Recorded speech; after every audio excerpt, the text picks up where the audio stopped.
Welcome to this podcast on Zimbabwe by ICH, the Institute for Continuing History. The Institute is a professional research body that investigates acts of state-sponsored or communal violence which continue to have a major impact on the lives of individuals and nations. This series, The Taste of Poison, Apartheid's Black Ops in Zimbabwe, examines the acts of espionage, assassination, sabotage and subversion conducted by South Africa within the borders of its newly independent northern neighbour during the 1980s. It also looks at the men who pulled the triggers and planted the bombs, as well as the impact of their actions in what was a turbulent and sometimes devastating period for Zimbabwe and the region. For those who are unfamiliar with the places, parties and politicians mentioned in this episode, please see the ICH website, continuinghistory.org, for a primer on 1980s Zimbabwe. In this series, we look in some detail at the sharp end of apartheid South Africa's special operations in Zimbabwe. But it's also necessary to understand the ideas and the historical context that informed them. Southern Africa was neither a vacuum nor what it is today. We cannot comprehend it by imposing on it our own preconceptions. So what was the South African government's first reaction when Robert Mugabe took power? Why did it adopt an aggressive posture?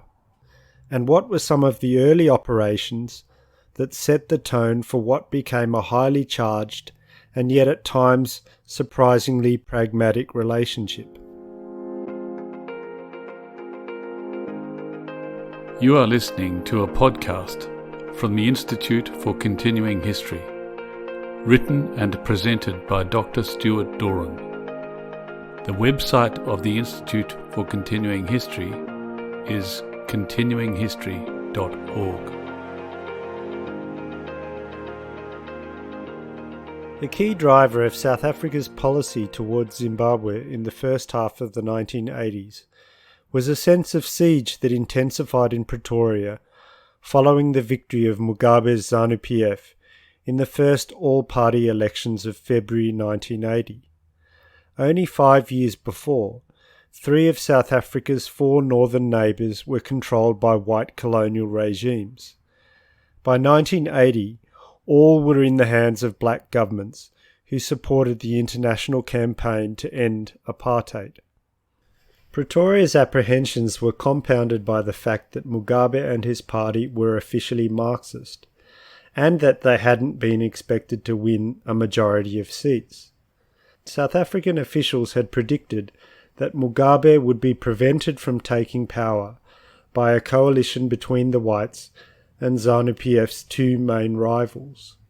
But those rivals, Joshua Nkomo Zapu and Bishop Abel Muzorewa's UANC, were thoroughly trounced in the election. Muzorewa, South Africa's great hope, was expected to get over 30 of the 80 black seats. In the event, he secured only 3. ZANU won 57. Reflecting the shockwave that passed through South African corridors, the regime's embassy in Washington lamented what it described as, quote, a failure of intelligence, at least equivalent to that suffered by the USA in Iran, unquote. A reference to America's failure to predict the Islamic Revolution and the fall of the pro-Western Shah of Iran during 1979. Continuing its telex to headquarters, the embassy remarked that it was, quote, cold comfort that most others in the West were also wide of the mark. None of the Western intelligence services has maintained a significant presence in Rhodesia for many years.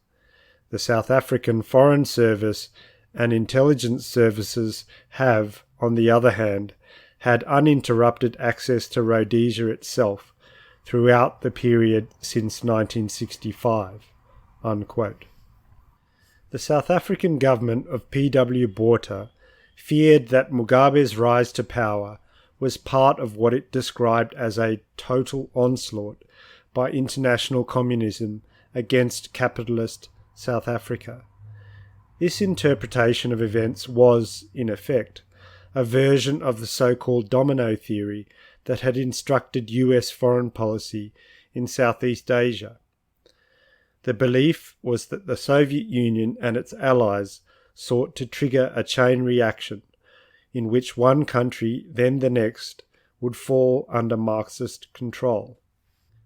Initially, at a top-secret meeting with his colleagues, P.W. Botha felt that South Africa should deal with what he called the dangerous Zimbabwe situation by adopting a wait-and-see attitude. His foreign minister, R.F. Botha, expressed the general sentiment in the room. It was, he said, quote, uncertain how Mr. Mugabe will act in practice. Basically, there are two views. A, that all he is doing now is acting, and that as soon as his position is consolidated and his army organised, he will show his true colours within a year. And B, that he had previously made Marxist noises, but only to get support from that side, and that now he is being given a chance to fulfill his new promises.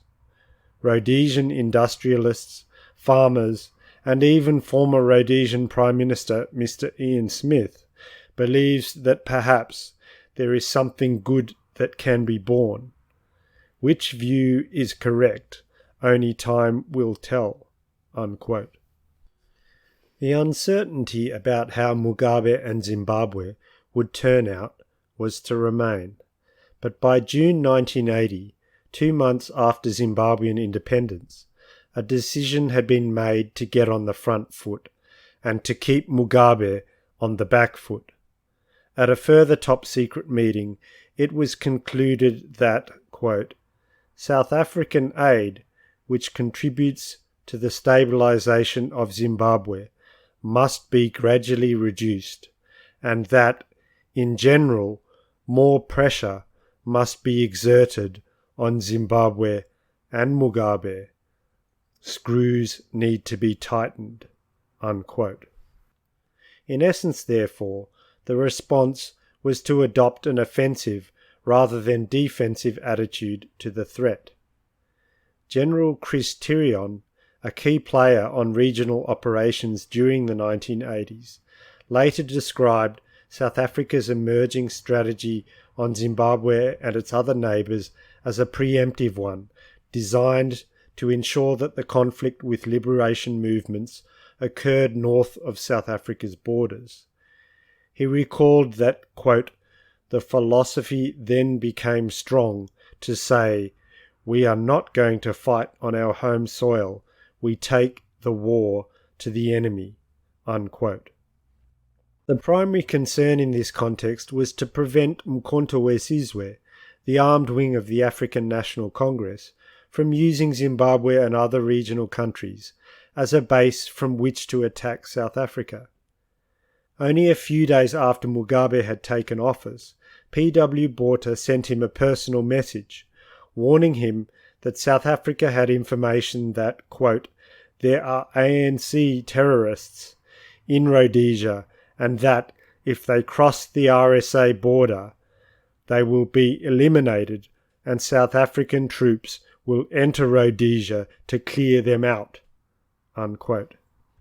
Apart from a determination to take direct action against ANC targets, South Africa's main objective was to create division and instability, as Tyrion explained. Quote, when Rhodesia became Zimbabwe, the rationale was to exploit every situation, to drive a wedge between ZAPU and ZANU.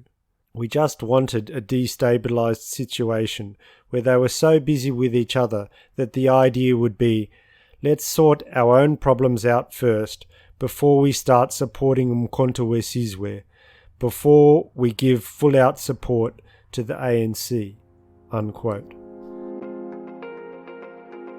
You are listening to a podcast from the Institute for Continuing History, written and presented by Dr. Stuart Durham. The Institute's core work is cutting-edge, original research on some of the world's best-concealed acts of mass violence. And we also track recent scholarship and debate on major episodes of violence that aren't covered by our own research programs.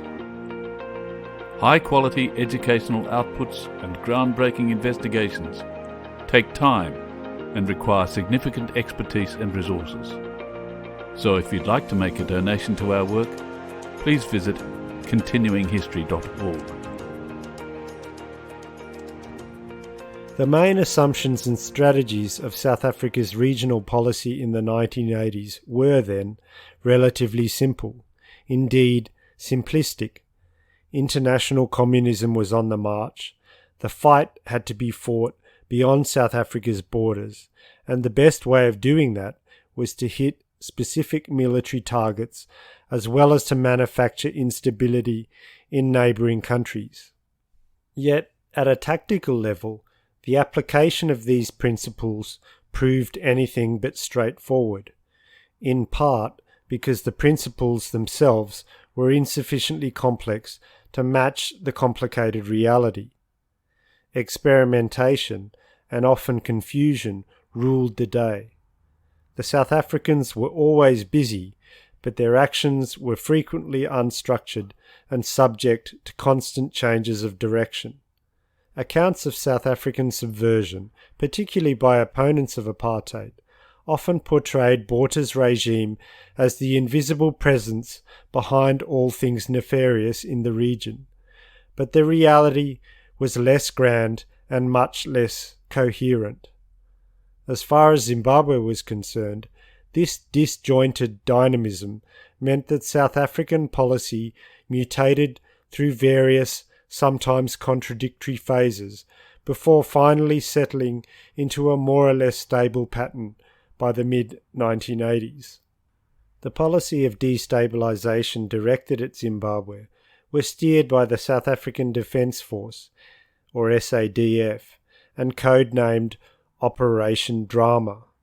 The different operations conducted beneath that umbrella were generally divided between two different arms of the SADF, controlled by the Chief of Staff Intelligence, the CSI, to whom General Tyrion was deputy, and by the General Officer commanding Special Forces. Those branches of the SADF received their instructions from the State Security Council, the SSC, a cabinet committee consisting of the Prime Minister, the Ministers of Defence, Foreign Affairs, Justice and Law and Order, plus the Chief of the SADF, the Commissioner of Police, and other senior civil servants, including the Director General of National Intelligence. Although it was originally established as an advisory body, in practice the SSC operated as an all-powerful executive on matters relating to national security, overriding the traditional authority of Cabinet in that regard. Those on the SSC and its Secretariat were, as a rule, the only members of government who had a broad view of all the special operations in planning or progress, though such knowledge did not necessarily extend to the fine details. Below the SSC, the respective activities of CSI and Special Forces were tightly compartmentalized on a need-to-know basis, meaning that, even at senior levels, the left hand was typically unaware of what the right hand was doing.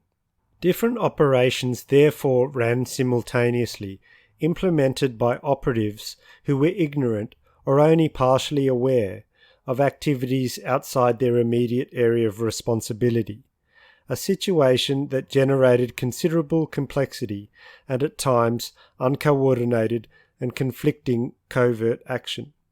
Following Zimbabwe's independence in April 1980, there was around 18 months of relative calm in South Africa's relations with the Mugabe government.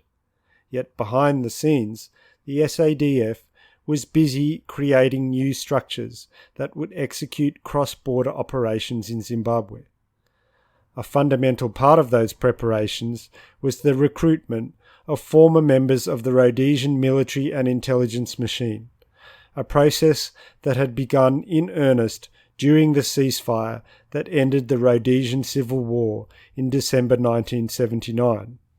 Such recruitment accelerated in the 6 weeks between the elections of late February 1980 and Independence Day.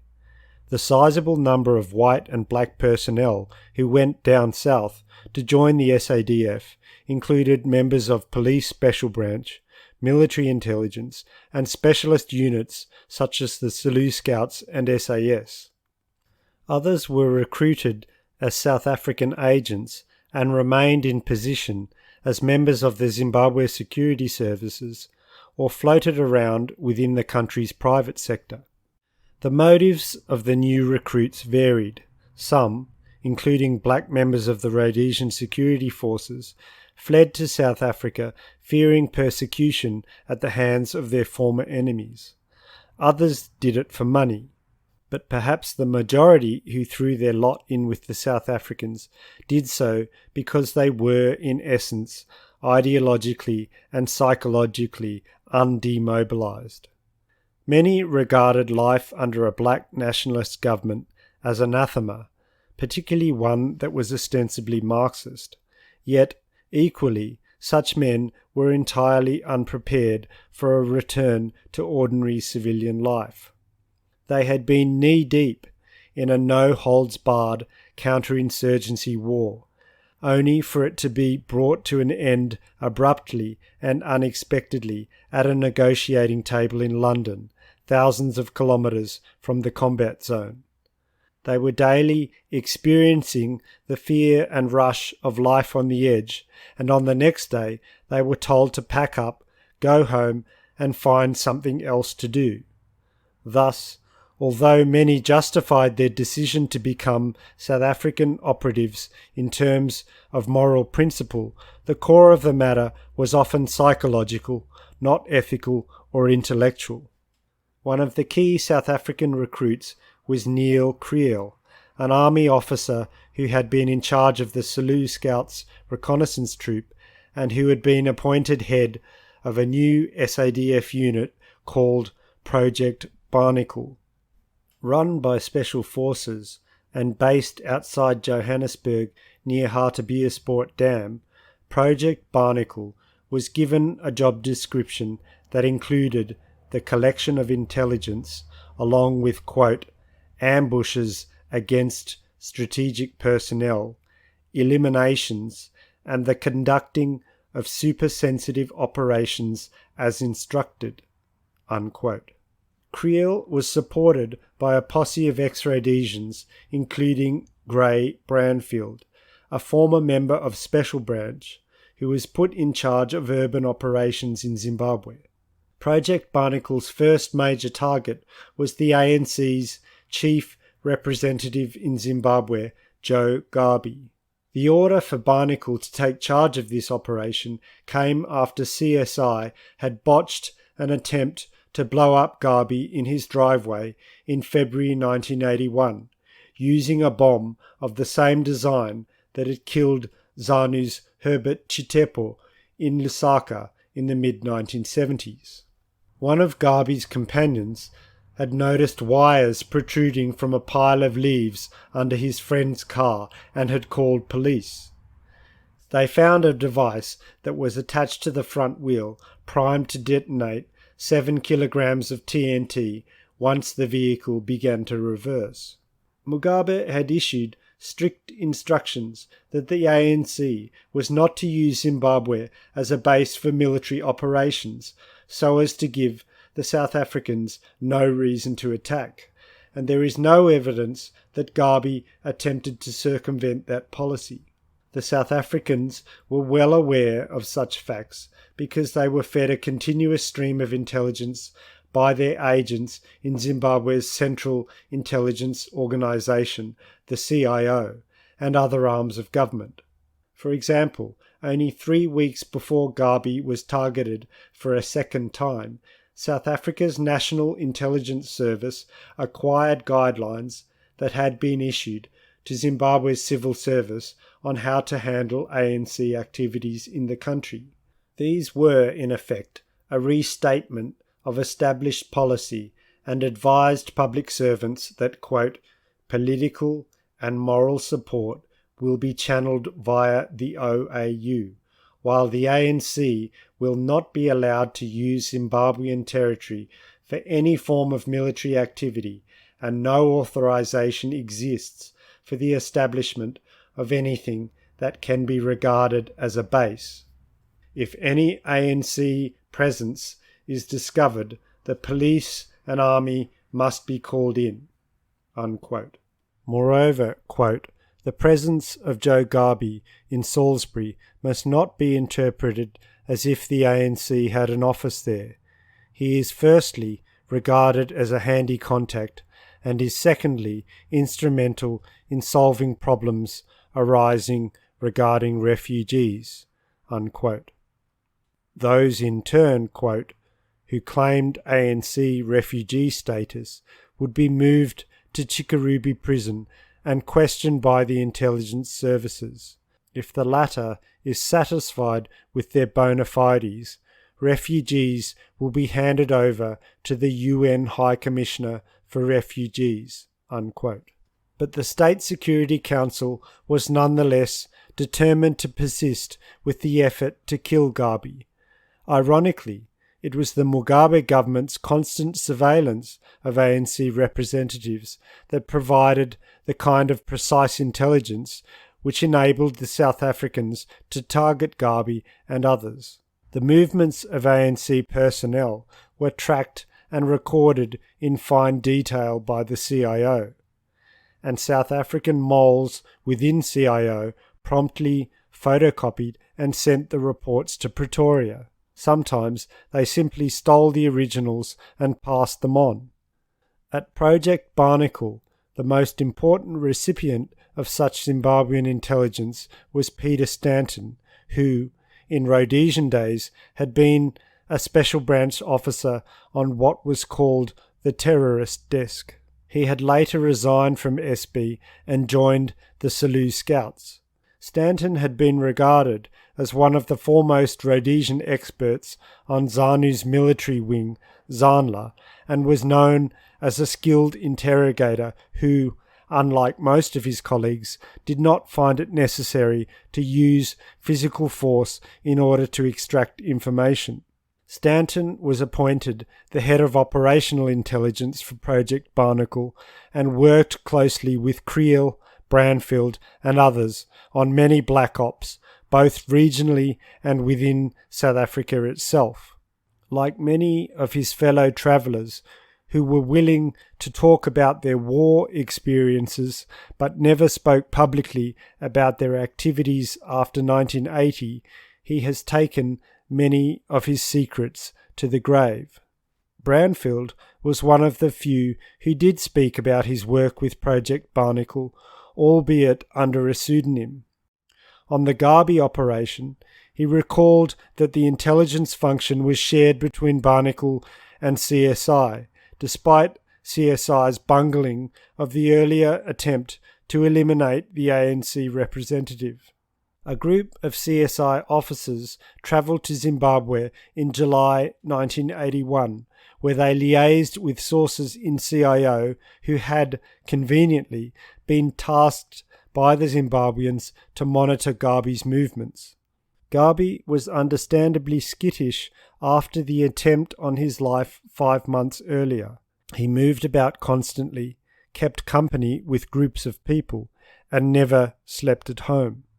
Branfield and 2 black operators who made up the assassination team got close to him on a number of occasions, but were unable to act because they were under firm instructions to take out the target when he was alone.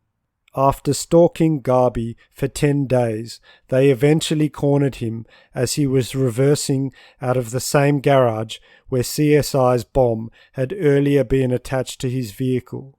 He had changed his habits, but they were not random enough.